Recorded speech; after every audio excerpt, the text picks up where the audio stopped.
What's going on, guys? This is Joe. This is Coffee Table Games. First thing, I'd like to say welcome. This is episode 1, and we are going to be talking about random encounters. So, I was talking with a friend recently. We're kind of talking about ways to spice up the game. And so, he doesn't really use tables or anything like that. He's kind of newer to it. So, what we were talking about is using random rolls and kind of using decidedly random rolls, like planned randomization. I don't know if that's a thing. I'll kind of go into my theories on that in a little bit. Um, but essentially, we're just kind of talking about how to kind of spice up a game. What are we going to do to kind of make things a little more exciting? So we kind of brought up this hypothetical. You're hired by a baron and you're going into the woods and you have to stop these bandits. So how can we spice that up? So as they're walking in the woods, the adventurers are kind of on their way. They're going to where they need to go. Roll a random encounter. Not every random encounter has to be, exciting. It doesn't all have to be adventure. It doesn't all have to be combat. They can meet a merchant in the woods. They could see an animal, a dead animal, something like that. And kind of anything you bring up can kind of further the story and kind of give them breadcrumbs to work off of. So we kind of settled on, well, say it's a dead deer. Well, how did that deer die? And this is kind of where you plan it out. So that one roll was random, but how it's there, what's there, what are they going to interact with it, what are they going to see? I wouldn't recommend necessarily making that up off the fly unless you do a lot of, running games and you're really comfortable doing that. So for me, I am. So, there's a deer. Okay, well, there's a knife wound in it. And as you investigate further, you see that there's kind of blood on one of the antlers. Oh, wow, what did it hit? Like, what happened? Oh, you find the knife on the floor, or the dagger on the floor. Oh wow. Okay. So there's a knife. It was cut with something. It looks like it was cut with this blade. It pierced somebody. So obviously somebody had the knife. That's something. Do we continue on and look for the bandits, or do we kind of follow this? Now, what if you want to tie that in together? So what if you say, I want that to be related to the bandits? Well, maybe the Baron beforehand. And again, you can roll all this out ahead of time, and then kind of plan it. Dot those I's, cross those T's. The Baron says, "Oh, the bandits wear purple cloaks, okay, purple cloak bandits, whatever."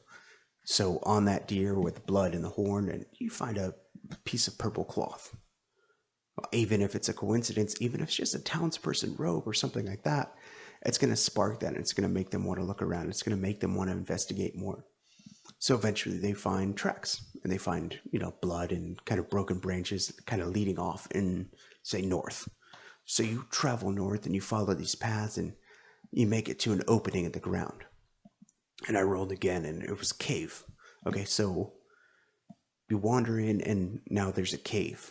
Okay, so the bandit went in the cave. Well, what's in this cave? Is it the bandit camp? Is it goblins? Is he trying to get safety? Is he trying just to survive? Is it dragons, spiders, flumps? Eventually, what we kind of decided on was Neogi. And if you don't know what Neogi is, they're basically giant, hairy space spider piranha centaurs. D&D's really weird, guys. But yeah, so they have the ability to kind of control minds, and they're from outer space. So there's so much you can do with just that creature. But how do we involve that in a random encounter? So now we're in this cave, and we rolled kind of, how did he get in the cave? Did he just walk in? Is he alive? Is he passed out? Well, he fell. Okay, well, how do you fall in a cave? They must have been above the cave. There was some type of opening. He fell through this alcove and landed on the cave floor.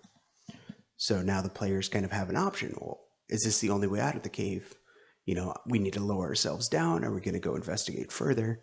Say, give it a 50% chance. Maybe, is this the only way out of the cave? Are there multiple entrances? This is the only way. For example, and the party doesn't know that, but you do. So if they don't secure this option, that's going to give them trouble later on. They might have difficulty kind of getting out of this situation unless they secure that. But at the same time, it's all random. If stuff goes really bad and hey, they need a way out, they can't make it back this way for whatever reason, just make it up. There is another way out. So even if you do roll something, you don't have to stay on that.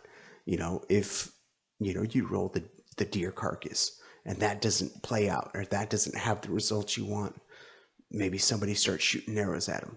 Then they find the bandit. Then the bandit flees. Then it leads them to the cave. So you have so many different options to kind of go around that. But you guys, as DMs, need to be flexible in kind of our planning. So a lot of the times what I see is people like write a script and the players have to follow this script. And if they go off script, it's really difficult to kind of keep the ball rolling. So that's when you run into railroads, and that's when you have to, like, I don't want to say it's bad DMing, but it's a style of DMing that I really don't like. My players don't like it. My party doesn't like it. So it's something we all try to avoid. But occasionally you do have to do it. So I'm not kind of knocking anybody's styles. Some narrative games you need a lot more of a railroad than others. So, anyhow, trying to be more flexible. So you have this bandit in a cave, and you lower yourselves down and you figure out what it is. Now we already rolled that it was Nyogi. So what's kind of the benefit of using them, or kind of what is specific to them that's not going to be related to goblins or a dragon horde or anything like that? Is they come from space. So how do we spice that up? Okay, well, you're not in a cave. Maybe, as you kind of walk around and as you get further into the bowels of this cave, you realize it's some type of steel alloy. You hear the humming of machines. You see liquid, kind of oil and stuff like that being pumped through these generators. You realize eventually that you're in some type of vessel, some type of spaceship. And the party will have no clue how to deal with that, how to react to that. It's not, oh, we're going to the woods and we're going to stop some bandits. It's now, holy crap, like we are faced with something that no other adventuring party has ever had. The stories we'll have from this, even the stories at the game table, if you just said, oh, you have to go kill the goblins, as opposed to, okay, you went into an intergalactic spaceship and you kind of defeated all these things. That's incredible, and that's going to be a story that your players are going to remember. It's going to be a story that you as a DM remember. And it all just comes from one solid roll, or random roll, sorry. But as you're kind of continuing on, so what else is going to happen? So your main goal is to stop those bandits, but now you have a couple other things that you have to overcome. Now, like I said, the Nyogi they can control minds, and they're in spaceships and stuff like that. So it's almost like an alien takeover. So maybe these people, they aren't themselves. Maybe the bandits were just innocent. Maybe they're not even bandits at all. Maybe they were townspeople that were kind of drawn into this. And if they were townspeople, then what's your party going to do when they come across like women and children kind of guarding important areas that the Nyogi have set aside, and kind of using the bandits as kind of worker ants and them as guards? So there's a lot you can do with that and kind of build intrigue. Maybe throughout combat they fight one of the Nyogi, and kind of one of their baser abilities is mind control. So they can kind of take control of one of the PCs for a short time, and then the PCs realize, oh crap, like this isn't them, this isn't the bandits, this is those creatures.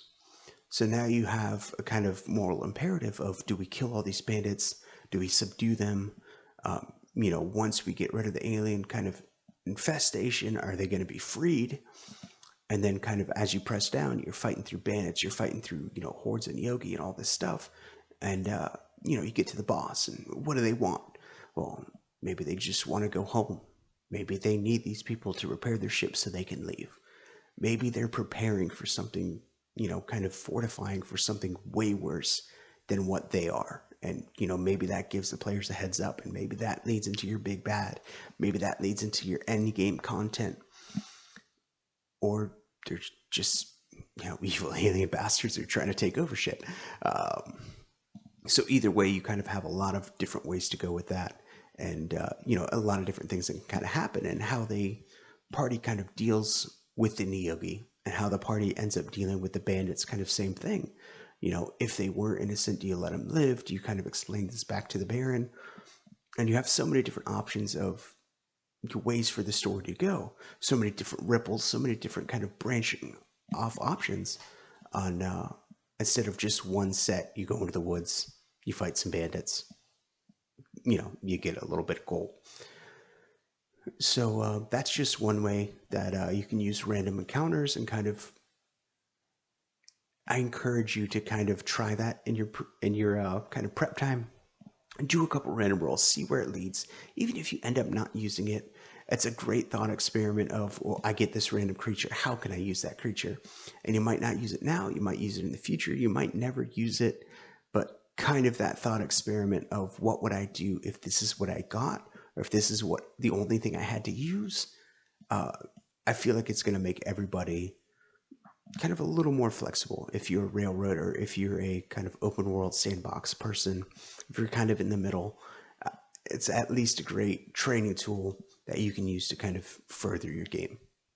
Um, and that's what it's all about ultimately. Same thing for playing characters. You ask my party, I randomize almost all of my characters. I'll roll random race, random background, random class, for whatever it is. We've been playing Star Wars 5e for a while, and all of my characters have been random. And so I'll roll like 5 random characters and then roll a d10, and it's like 1 or 2 is this one, 3 or 4 is that one. And I have a problem, I admit that. But basically, building these characters that I wouldn't necessarily play, and backgrounds that I wouldn't necessarily play with, even if I don't play those characters, it's an opportunity for me to kind of stretch my thinking and kind of what can I make from this? If I had to use this, what could I do? What type of character would this be? He's a laborer. He's an orc, and his class, he's a cleric. So what type of character would that be? So he's an orc. Well, orcs don't necessarily have clerics, and they're not necessarily laborers, but they're big and strong, so that kind of works for that. So maybe he left his camp and he started off as a laborer, and he did a bunch of hard work, and he was working as a guard or working as, you know, working some type of field kind of for the church. And then he got involved in it, and then it became, devout, became a cleric. And, that's an interesting background, that story that we can kind of build out than generic orc fighter or dwarf cleric fighter, super common, elven ranger.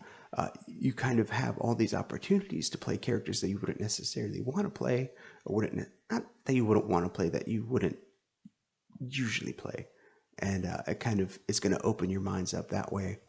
And even as a DM, I recommend you do that, because you're going to get some really interesting roles. And, maybe that becomes a prominent NPC. Maybe that becomes your big bad. That orc cleric. Well, what did he learn? What did he learn from humanity, and religion, that kind of brought him on this indignant path? Like, did he read this kind of book about a prophecy and all this stuff, and maybe he thinks he's doing the good thing because he's ill-intentioned, or he has good intentions and he's just ill-informed on how to do things, and he brings about, the apocalypse or whatever, and he fulfills this prophecy that he didn't know, but things are happening. And to him, he's just a cleric, and he read this book, and there was this apocalypse prophecy, and he somehow sparked it. So he's all in, and he kind of is devout, and he thinks himself righteous in doing this. But maybe to everybody else, it's not. So that's a really interesting conundrum to kind of put your players in, and to even play as, instead of just playing, something really generic. So anywho, that's kind of my thoughts on random encounters. Like I said, kind of use it to spice things up. Don't just roll at the gaming table and kind of just do whatever. You can do that. It hasn't really worked well for me in the past. Occasional like random stuff isn't too bad, but if you roll something really weird, you're not going to be able to react to it. So I like to do all that ahead of time and kind of put that as part of my prep time. Same thing with characters, kind of make interesting characters and make weird characters and go against type. And I kind of just really encourage that. And then lastly, encounters don't have to be combat oriented. They can be whatever you want them to be. You find an old lady in the woods, so help her, who's she related to, kind of all that you can plan out and, figure out along the way. But at least it's an interesting encounter. Maybe she's a hag. Maybe she's just an old lady. Maybe she's, sorcerer in disguise or something. Who knows? Maybe she's the spirit of the woods. Depending on what type of game you're running, it could be a number of different things. And it's all going to come from this one innocuous role of Old Lady in the Woods. And anywho, guys, that's kind of my thoughts on random encounters. And yeah, that's about it. So roll often, roll random, and adios.